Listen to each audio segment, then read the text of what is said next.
quest'anno l'impegno è stato straordinario, abbiamo dimostrato, dati alla mano,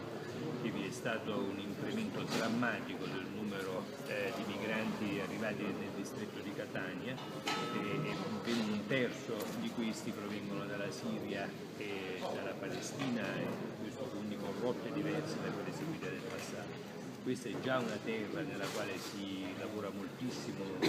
reati di criminalità organizzata. Quest'anno abbiamo ottenuto, grazie al lavoro e al sacrificio della Polizia di Stato, della Capitaneria di Porto, della Guardia di Finanza, delle Marine Militari, degli ottimi risultati. Abbiamo avuto già 109 condanne per i soli reati associativi, però l'anno prossimo noi non saremo in grado di sopportare ancora uno sforzo di questo genere se non vi sarà finalmente la comprensione che questa è una